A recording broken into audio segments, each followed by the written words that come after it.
네, 이인영 원내대표께서 들어오시면서 기자들께 인사를 하셨는데요. 아마 국민들께 인사를 하신다는 그런 심정으로 머리를 숙이시지 않으셨을까 생각합니다. 제 162차 원내대책회의를 시작하겠습니다. 이인영 원내대표의 모두 발언입니다. 네. 민생이냐 정쟁이냐에 이어서 개혁이냐 후퇴냐 20대 국회가 갈림길에 섰습니다. 민주당은 이번 정기국회를 민생국회에 이어 개혁국회로 만들겠습니다. 우리는 경제 활력과 시장 공공성 강화, 권력기관 개혁, 교육 공공성 확보, 국가 균형 발전을 사회개혁의 핵심 의제로 선정했습니다. 일본 수출 규제 대응을 위한 소재 부품 장비 육성법에서 서비스 산업 발전법과 데이터 3법에까지 경제 활성화를 위해 무엇 하나 급하지 않은 법이 없습니다. 공정한 시장경제 확립을 위한 자본시장법, 대중소기업 상생법, 공정거래법 역시 이번 기회에 반드시 국회의 문턱을 넘어서야 합니다. 권력기관이 권한을 남용하고 법의 잣대를 선택적으로 적용하지 못하도록 공수처 설치, 검경 수사권 조정 법안 등 사법개혁 과제 처리도 급선무입니다. 지역 간 불균형을 해소하고 고르게 잘 사는 나라를 만들기 위한 지방자치법과 국회법도 올해가 넘기 전에 처리해야 마땅합니다. 사립유치원 비리를 막고 유아교육 공공성을 확보할 유치원 3법도 마지막 본회의 처리를 목전에 두고 있습니다. 반면 자유한국당의 정기국회 중점 법안을 살펴보면 특권경제 부활, 국민부담 가중, 노동 환경 악화 등의 법안들로 가득 차 있습니다. 책임을 노동자에게 전가하는 반노동법, 문재인 케어 반대 법안 등 하나같이 반대를 위한 반대, 그리고 철진한 생각들만 가득 찬 법안들입니다. 대기업과 부동산 부자들에게 세금을 깎아주면 경제가 살아날 것처럼 호도하기도 합니다. 민생에 이어 개혁에 대한 우리 국민의 요구는 준엄합니다. 작은 실마리부터 풀어내는 것이 정치입니다. 타협 가능한 것부터 풀어야 합니다. 각 상임위별로 이견이 적은 법안부터 우선 처리 목록을 만들어야 합니다.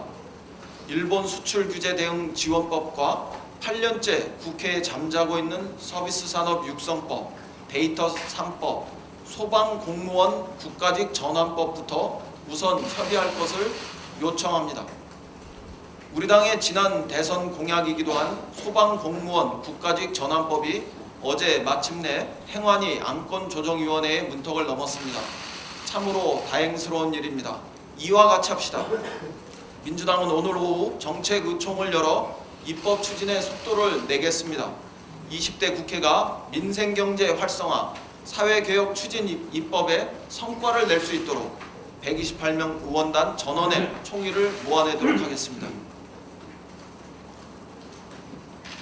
더불어민주당은 끝까지 냉정하게 검찰 수사를 주시하겠습니다. 그러나 검찰발 피의사실 유포로 보이는 언론 보도만이 날이 갈수록 점점 더 늘어나고 있어서 대단히 유감스럽습니다. 아울러 별건 수사를 하고 있는 것은 아닌지 잘못된 수사 행태로 검찰이 국민의 심판대에 오르는 불행한 일은 없길 바랍니다. 과거 수사권과 기소권을 독점하고 무소불위의 권력을 휘두른 검찰이 다시 정치를 하고 있다는 오명만큼은 더 이상 우리 민주당은 상상할 수 없습니다. 또한 국민은 지난 촛불혁명을 통해서 견제받지 않는 권력, 검찰의 개혁을 열망한 바 있다는 점을 상기시켜드립니다. 조국 법무부 장관과 윤석열 검찰총장 이 두 분을 임명한 것은 바로 이러한 국민의 절절한 염원에 부응하기 위한 대통령의 응답이셨습니다. 거듭 말씀드리지만 윤석열 시대의 검찰은 어떠한 경우에도 검찰의 정치로 복귀해서는 절대로 안 됩니다. 검찰 조직을 위한 검찰이 아니라 오직 국민의 검찰이 되길 바랍니다. 우리 더불어민주당은 검찰의 엄정하고 공정한 수사를 신뢰합니다. 그러나 동시에 검찰은 모든 국민이 검찰 수사 결과를 두 눈 부릅뜨고 지켜보고 있다는 이 사실을 명심하시기 바랍니다. 어제 자유한국당은 조국 장관에 대해 직무 효력정지 가처분 신청을 헌재했습니다. 헌법재판소는 이미 2004년 노무현 대통령 탄핵 관련 심판에서 동일한 사안에 대해 판결한 바 있습니다. 당시 헌재는 국회 인사청문회 판정을 수용하지 않았다고 해서 국회의 권한을 침해한 것은 아니다라고 밝히면서 신청을 기각한 바 있습니다. 이를 모를 리 없는 자유한국당이 조국 장관에 대해 직무 효력정지 가처분 신청을 낸 것은 명백히 정쟁으로 볼 수밖에 없습니다. 기각될 것을 뻔히 알면서도 사법 절차를 정치 공세의 수단으로 악용하려는 자유한국당의 정치 행태에 개탄을 금할 수 없습니다. 자유한국당이 아무리 조국 장관의 손발을 묶으려 해도 검찰 개혁에 대한 정부 여당의 굳건한 의지와 우리 국민의 열망을 꺾을 수는 없습니다. 오늘 한미 정상회담이 한반도의 새 질서를 만드는 계기가 되길 바랍니다. 한미 정상회담이 오늘 아침 유엔 총회가 열리는 미국 뉴욕에서 개최되었습니다. 문재인 대통령 취임 이후 9번째로 진행된 양국 정상회담은 한반도 평화 정착과 한미 동맹을 굳건하게 발전시킬 방안들에 대해서 허심탄회하게 논의하는 자리가 되었을 겁니다. 문재인 대통령은 3차 북미 정상회담이 열리게 되면 세계사적인 대전환이 될 것이라고 강조하셨습니다. 트럼프 미 대통령도 북한과 미국이 두 차례 성공적인 회담을 가졌다며 북한과 좋은 관계를 유지하고 있다고 북미 정상회담의 가능성을 열어두었습니다. 이번 한미 정상회담이 북미 간의 완전한 비핵화를 위한 실질적인 진전과 함께 한일 군사 정보 보호 협정 종료 결정에 따른 한미 동맹의 균열 우려도 완전하게 불식하는 자리가 될 것으로 기대합니다. 이상입니다.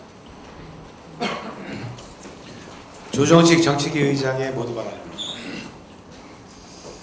26일 대정부 질문으로 정기국회 의사 일정이 시작됐습니다. 정기국회 개원 이후 3주일 이상을 허비한 만큼 이제는 민생경제에 몰두해야 할 것입니다.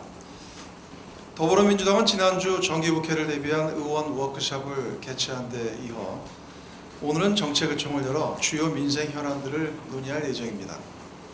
국회가 민생 안정과 경제 활력을 선도하는 역할을 차질 없이 진행할 수 있도록 민생 개혁 입법 처리와 예산안 심사에 만전을 기해야 할 것입니다. 민생 국회 실현을 위해 자유한국당의 각성과 협력을 특히 당부드립니다. 자유한국당의 발목 잡기와 목리로 국회가 상시적 파행과 정쟁에 시달리면서 20대 국회의 법안 처리 비율은 역대 최악인 30% 남짓이고 그나마도 올해는 16.7%에 머무르고 있습니다. 국회가 제9시를 못하고 파행되고 있는 동안 우리 경제는 대외 무역 환경 악화와 초저출산 고령화 및 산업구조 재편이라는 암초에 직면해 있습니다. 이와 관련해 지난 20일 국가통계위원회는 글로벌 경기 둔화와 경제 구조적 요인으로 우리 경제가 지난 2017년 9월을 정점으로 하강 국면에 접어들고 있다고 경고했습니다. 그런데 이러한 상황에 지금까지 자유한국당은 무려 15차례나 국회를 보이콧하며 정쟁만을 일삼고 있습니다. 더욱이 올해는 일본의 수출 규제와 강원 산불, 포항 지진 대응을 위해 한시가 급한 추경 처리를 100일 동안이나 발목 잡았습니다. 거듭된 의사일정 합의 파기로 법안 처리를 위한 본회의도 고작 4차례만 열렸을 뿐입니다. 다시는 이러한 무책임한 행태가 반복되지 않기를 바랍니다. 거듭 강조하지만 이번 정기국회는 제20대 국회가 제대로 일할 수 있는 마지막 시간입니다. 여야 모두 특별한 각오를 가지고 국회를 운영해야 합니다. 특히 자유한국당은 국회를 파행으로 몰고 민생을 가로막는 장외투쟁을 비롯한 모든 정쟁을 중단해야 할 것입니다. 또한 정부에 대한 건전한 감시와 견제 장치인 대정부 질문과 국정감사를 무한 정쟁의 도구로 전락시키는 태도는 국민의 심판을 면치 못할 것입니다. 아울러 이명박근혜 정권 10년의 실패한 정책을 민부론이란 이름으로 재포장해 재벌 중심 경제 체제와 노동 탄압 정책을 앞세우는 가짜 민생론이 아니라 진짜 민생을 위해 건설적이고 합리적인 경쟁에 나서자는 당부의 말씀을 드립니다. 문재인 대통령께서 유엔 총회에 참석해 3박 5일간의 한반도 평화를 위한 중대한 여정을 시작했습니다. 이번 순방 기간 동안 문재인 대통령께서는 취임 후 9번째 한미 정상회담과 유엔 총회 기조연설 그리고 P4G 녹색 성장 및 글로벌 목표 2030을 위한 연대 정상회의 등 다양한 외교 활동을 펼칠 예정입니다. 특히 잠시 전 문재인 대통령은 트럼프 대통령과 정상회담을 갖고 전쟁 불용, 안전보장, 상호 번영의 3대 원칙에 의한 한반도의 항구적인 평화체제 구축과 관련해 폭넓은 의견을 교환했습니다. 양국 정상은 이 자리에서 한미동맹의 굳건함을 재확인하고 대화와 타협을 통한 북핵 문제 해결이라는 대원칙에도 다시 한번 뜻을 모았습니다. 최근 북미가 새로운 방법의 비핵화 방식에 대해 의견을 좁히고 있고 이달 말 북미 실무 협상이 예상되는 가운데 진행된 이번 정상회담으로 북미 대화가 보다 탄력을 받을 것으로 생각됩니다. 이번 한미 정상회담과 성과 있는 북미 실무 협상을 통해 연내 북미 정상회담 개최로 이어지기를 기대합니다. 한반도 평화 프로세스의 촉진자이자 중재자로서 문재인 대통령의 노력에 대해 더불어민주당도 적극 뒷받침할 것입니다. 북미 대화 및 남북관계 진전 속도에 발맞춰 판문점 선언 비준 동의안, 남북교류 협력법, 통일경제특구법 등 남북관계 발전법 처리에 힘을 쏟겠습니다. 또한 이산가족 연내 상봉 등 남북교류협력 방안에 대해서도 적극 검토할 것입니다. 정치권 역시 한반도 평화체제 구축 노력에 동참해야 합니다. 한반도 평화와 미래 세대를 위한 야당의 대승적 태도를 강력히 당부드립니다. 이상입니다. 네, 지금부터 현안 발언 있겠습니다. 윤관석 수석부의장입니다. 예, 유치원 3법 처리 및 교육 공공성 강화에 대해서 말씀드리겠습니다. 자유한국당을 제외한 여야 4당의 공조로 발의된 유치원 3법이 패스트트랙 절차를 거쳐 오늘 본회의에 부의됩니다. 유치원 교육 공공성 강화와 사립유치원 회계 투명성 제고에 대한 국민적 지지와 성원에도 불구하고 자유한국당의 거부와 어깃장으로 법사위의 심의기간이 조금도 단축되지 못했습니다. 매우 유감스러운 부분이 아닐 수 없습니다. 더불어민주당은 유치원 3법을 조속히 처리하기 위해 야당에 대한 설득에도 적극 나서겠지만 당장 내년 3월부터 사립유치원에 에듀파일이 전면 도입되고 관계부처의 준비기간도 필요한 만큼 본회의에서 신속하게 처리되도록 노력할 것입니다. 당정은 유치원 3법과 함께 교육 공공성 강화를 위한 법, 제도적 기반 마련에 더욱 주력할 것입니다. 당장 올해 말 일몰 예정인 유아교육지원 특별회계 연정을 신속히 추진하겠습니다. 아울러 오늘부터 대규모 아파트 신축 시 국공립 어린이집 설치가 의무화되는데 국공립 어린이집 확충 정책을 꾸준히 펴나가 공공보육 이용률 40%를 조기에 달성하도록 하겠습니다. 아동수당 지급 대상도 종전 만 6세에서 만 7세 미만으로 확대됩니다. 관련 예산도 차질 없이 집행하도록 하겠습니다. 특히 교육 공공성 강화에 일대 전기를 할 수 있는 고교 무상교육 관련 입법인 초중등교육법, 지방교육 재정 교부금법 처리에 당력을 집중할 것입니다. 교육 공공성 강화는 우리 사회의 근간을 바로 세우는 핵심 의제입니다. 당정은 이번 정기국회 내에 교육 공공성 강화 관련된 핵심 입법 조치들을 반드시 마무리 짓겠습니다. 야당의 적극적인 동참을 당부합니다. 이상입니다. 네. 최은열 정주위원장의 현안 발언이겠습니다. 황교안 대표의 민부론에 대해서 한 말씀 드리겠습니다. 황교안 자유한국당 대표는 지난 22일 황교안표 경제정책인 민부론을 발표했습니다. 2030년까지 1인당 GDP 5만 달러, 가구당 소득 1억 원, 중산층 비율 70%를 달성하겠다고 합니다. 발표 형식은 스티브 잡스를 따라했지만 발표 내용은 이명박 전 대통령의 대선 공약 같았습니다.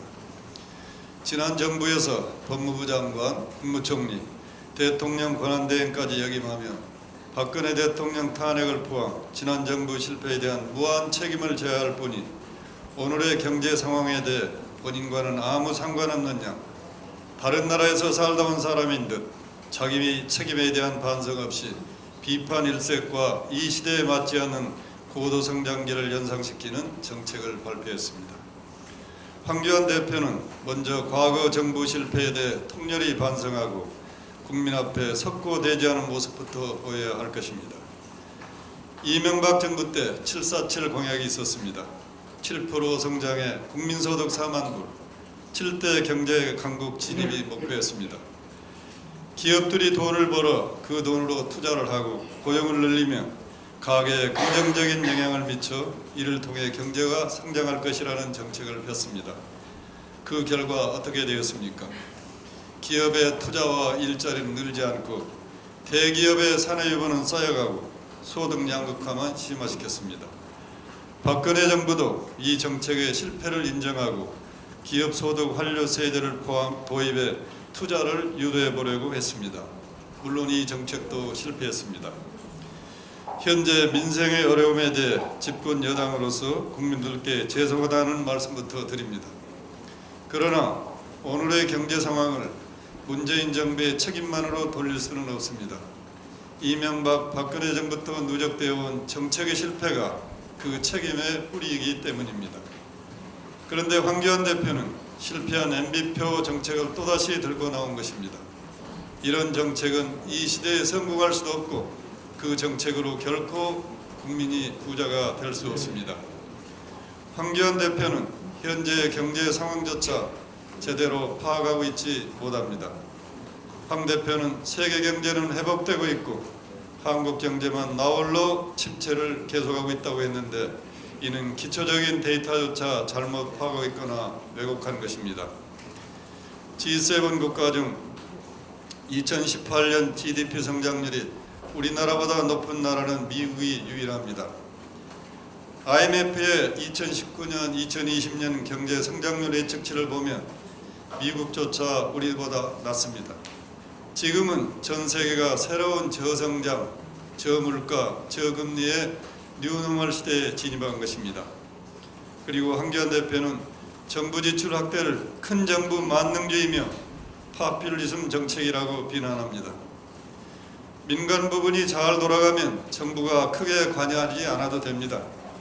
하지만 지금 민간 부분 경쟁력이 급격히 추락하고 있습니다. 내수가 급격하게 좋아질 가능성이 있는 것도 아니고 미중 무역 마찰이 어떻게 전개될지 매우 불투명한 상황에서 정부 부분의 투자마저 없다면 성장의 불씨마저 꺼질 위험에 처해 있습니다. IMF도 여러 차례 우리나라의 재정 건전성이 양호하다고 평가하면서 확장 재정을 권고한 바 있습니다. 세계적인 석학 폴 그루먼 교수도 디플레이션 위험이 있을 때 신중한 기조가 위험을 더욱 키울 수 있으므로 확장적 재정 정책을 추진할 필요가 있다고 조언하고 있습니다.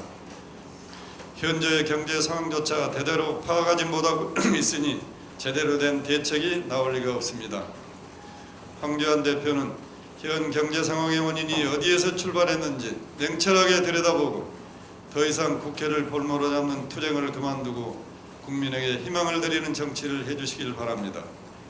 신용정보법을 비롯해 규제를 획파하는 법안들이 국회에 산적해 있습니다. 이제 더는 국회를 공전시키지 마시고 국회에서 규제 혁신의 논의가 이루어질 수 있도록 해주실 것을 당부드립니다.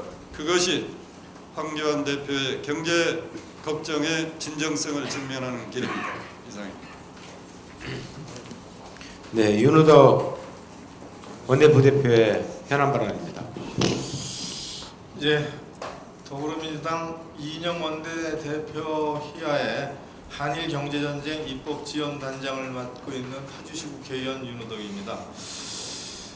우리 지원단은 지난 8월 27일부터 9월 6일까지 정세균 위원장님이 계신 소재부품 장비 인력 특위와 공동으로 소재부품 장비 중소기업들을 3차례 방문했습니다. 8월 27일에는 장비기업, 9월 4일에는 소재기업, 9월 6일에는 부품기업을 직접 방문해서 간담회를 가졌고 정부에서 추진하고 있는 대책에 대한 모니터링을 했고 또 추가적인 대책 요구를 청취하였습니다. 주로 수요기업인 삼성, 하이닉스 등 대기업과의 협력관계에 대한 바람이 많았고 전속계약 문제, 협력업체 등록 문제 등의 의견이 집중되었습니다. 또한 환경법과 노동관계법 관련 규제 개선의 문제, 그리고 고도화된 테스트베드 등에 대한 요구가 많았습니다. 그리고 인력 확보의 어려움과 부족한 자금에 대해 보완해 줄 것을 요구하는 호소들이 있었습니다. 우리 지원단은 이번 주 금요일 27일 국회에서 소재부품 장비기업의 금융지원에 대한 전문가 간담회를 가지려고 합니다. 언론 여러분들의 많은 취재를 부탁드리겠습니다. 파주 국회의원으로서 한 말씀 드립니다. 아프리카 돼지열병이 확산되고 있습니다. 관련 농가와 관련 지자체 그리고 국민들의 큰 어려움과 걱정이 우려됩니다. 자, 김포에서 3번째, 또 파주에서 4번째 아프리카 돼지열병 양성이 확진되었습니다. 어제 김포시 통진읍 농가에서 양성 확진이 되었고 어제 또 파주에서 오후 6시 40분경 추가 의심 신고가 있었는데 오늘 새벽 4시 20분에 양성으로 확진이 되었습니다. 이것은 지난 17일 파주농장과 그 이튿날인 18일 연천농장 그리고 20일 또 다른 파주농장 2곳 그리고 어제인 23일 김포에서 의심 신고가 접수된 데 이어 5번째 의심 신고가 있었던 것이죠. 김포에 이어 4번째로 파주에서 확진이 된 상태입니다. 특히 김포의 확진은 한강 이남 지역에서 발생한 첫 번째 사례이고 어제 파주 오늘 새벽에 확진된 파주와 또 연천에서의 양성 확진은 일주일이 채 안 되는 기간 중에 일어난 것이어서 우려가 더 되고 있습니다. 방역 당국의 철저한 대비가 요구된다고 하겠습니다. 현장의 애로사항 2가지만 말씀드리겠습니다. 제가 최초 발생한 파주 축산농가에서 방역초소에서 몇 시간 근무를 하면서 또 상황을 살펴봤습니다. 자, 의심 신고가 최초에 들어오면 그 이후에 가능한 한 빠른 시간 내에 신속한 음성 양성에 대한 판단이 이루어져야 합니다. 이게 확진에 대한 판정이 있어야 살처분 절차가 돌입할 수 있고 소위 스탠드 스틸 발령 등의 강력한 사후 조치가 이루어질 수 있기 때문입니다.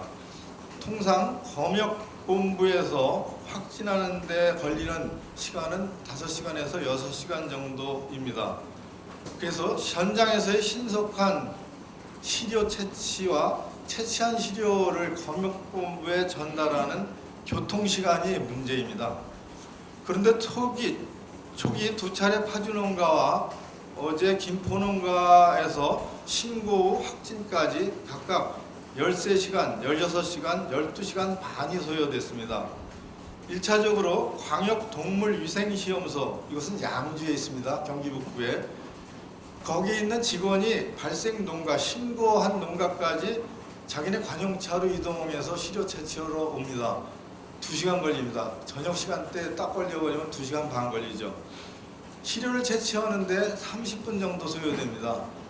이 시료를 채취해서 경북 김천시에 있는 검역본부로 전달을 해야 됩니다.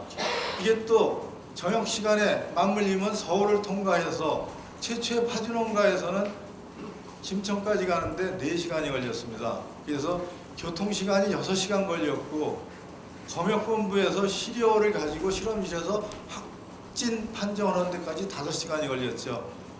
자, 초동 단계에서 이 교통시간을 줄여야 한다는 문제를 지속적으로 현장에서 제기를 했습니다.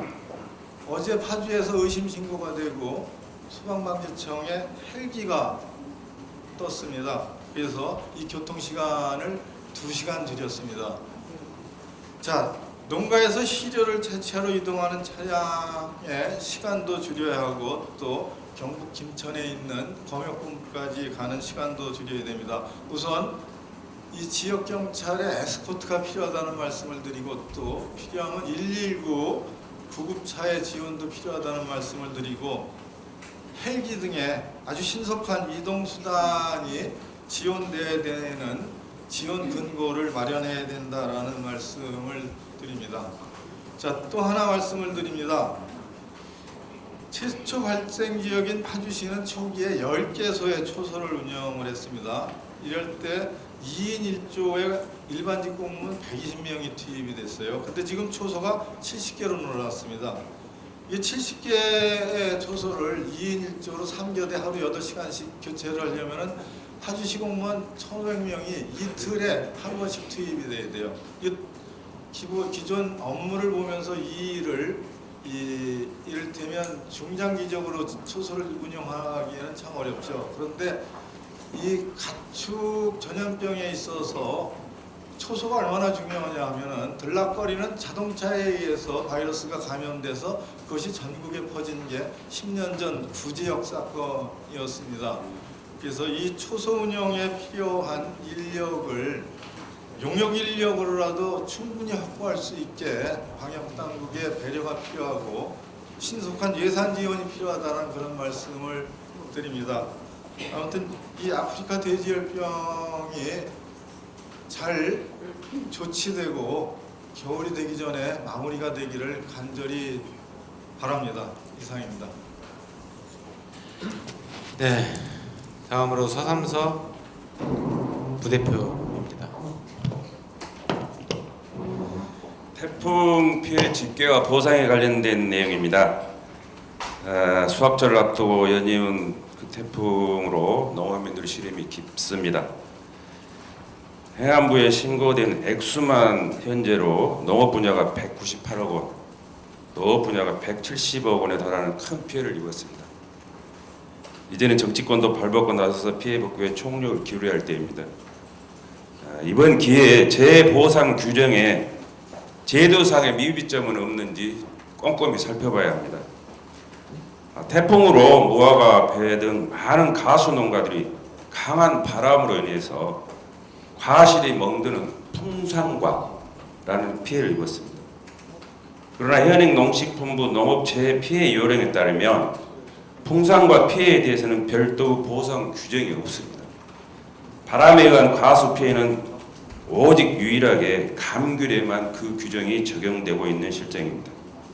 관련 지침을 개정해서 농작물 재해 보상 대상을 포괄적이면서도 명확히 해야 할 필요성이 있습니다. 2018년 기준 농작물 재해보험 가입률이 33.1%, 양식업 재해보험 가입률은 44.3%에 불과합니다. 각종 자연재해에 대응해서 농어가들의 소득 안전망을 촘촘히 하기 위해서 향후 국비 지원을 통해 가입자의 부담률을 대폭 낮추고 재해보험 가입을 확대해 나갈 것을 거듭 촉구합니다. 이상.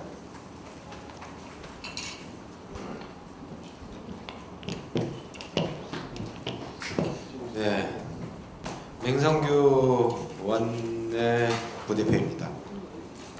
예, 남동갑 인천 남동갑 맹성규입니다. 모 언론은 어제 보도를 통해 여 의원 당론 소재 국산화 회의론 제기라는 기사를 통해서 제가 예산결산특별위원회 일본 무역분쟁소위원회에서 당정이 추진하는 소부장 장비 국산화에 대해 회의적 입장을 보이고 이후에 해당 특위에서 교체되었다는 내용의 보도를 한 바 있습니다. 우선 해당 특위 교체는 제가 첫날 회의에 참석하고 추후 일정을 보니까 개인적으로 지역구 사정하고 봤을 때 너무 과한 면이 있어서 당내에 있는 저희 당이 지금 구성하고 있는 일본 경제 침략 특위 위원 중에 한 분이 맡는 것이 바람직할 것 같다. 그래서 제가 회의 직후에 지도부하고 협의를 드려서요. 요청을 드렸고 그래서 임종성 의원이 맡는 것이 좋겠다 해서 결정이 나서 그 다음 날 바로 교체된 것이지 뭐 발언하고는 전혀 관련이 없는 내용이었습니다. 그리고 두 번째 보도한 내용과는 달리 저는 그날 회의에서 속기록에도 다 나와 있는데 당정이 추진하는 소부장 국산화의 성공을 위해서 정책의 방향성을 제시하고 보완해야 될 점을 지적을 했습니다. 특히 산자부, 과기부, 중기부 등의 관련 부처 간 협업 강화의 필요성, 필요 인력의 효율적인 확보, 국책 연구기관의 활용 등을 통한 산업 구조의 체질 개선을 강조했습니다. 저는 공무원 출신이기 때문에 상대적으로 공무원들의 보고 자료에 대한 실효성을 이제 판단할 수가 있어서 제가 보는 관점에서 보완책을 요청을 했고요. 공무원들의 세심한 준비와 대응을 요청을 했고 정부 측 참석자들로부터 답변을 받아냈습니다. 우리는 지금 힘과 지혜를 모아서 일본의 경제 침략에 대응을 해야 합니다. 따라서 저는 지금 해당 언론에 정식으로 정정 보도를 요청드립니다. 정정 보도를 요청드리고요. 상응한 조치가 없으면 언론조전중재위원회 정정 보도를 신청할 계획임을 말씀드립니다. 감사합니다. 네. 회의를 마치면서 검찰의 조국 장관에 대한 수사와 관련해 가지고 한 말씀 드리겠습니다. 9월 18일 날 법무부 당정 회의를 하면서 우리 민주당은 당정 간에 수사공고 준칙 개정안을 합의를 했습니다. 검찰의 무분별한 피의 사실 공표 또 이를 통한 여론 재판 뭐 이런 것들은 온 국민이 걱정하는 문제입니다. 무죄 추정 원칙이라는 형사법상의 대원칙에도 어긋나고 있다라고 하는 것, 그리고 이를 통한 심각한 인권 침해가 이루어지고 있다라고 하는 것은 누구나 다 알고 있고 매우 심각한 문제라고 인식하고 있습니다. 단 그 수사공고 준칙의 개정안을 확정을 하면서 이것이 공교롭게도 오비라고 할까, 뭐 자칫 시행 시기의 문제가 조국 장관이 자기 보호를 위해서 하는 거 아니냐, 뭐 이런 우려가 있어서 조국 장관 가족에 대한 수사 이것이 좀 완료된 이후에 시행을 하자 이렇게 발표를 했었죠. 근데 문제는 그날부터 기다리기라도 했다는 듯이 검찰의 피해 사실 공표가 아주 훨씬 더 강화되게 진행되고 있다라고 하는 겁니다. 면죄부 받은 거 아닙니다. 피의 사실 공표는 지금 현행법상으로도 수사공보준칙 개정안이 시행되지 않는다 하더라도 명백한 위법입니다. 이 위법 행위를 더 이상 두고 볼 수 없다라고 생각을 합니다. 그래서 오늘 오전 중에 이 문제에 대해 법사위원들하고 좀 심각하게 검토를 해볼까 합니다. 그래서 그 검찰의 위법 행위에 대한 심각성 문제를 수정하기 위해서라도 피의사실 공포죄에 대해서 검찰에 대한 고발을 적극적으로 검토해 보겠습니다. 더 이상 법을 어기는 검찰이 아니고 법을 준수하는 검찰로 태어나서 국민의 사랑받는 검찰이 되기를 바라면서 한 말씀 올렸습니다. 이상으로 공개 회의를 마치고 비공개로 전환하겠습니다. 언론인 여러분들께서는 협조해 주시면 고맙겠습니다.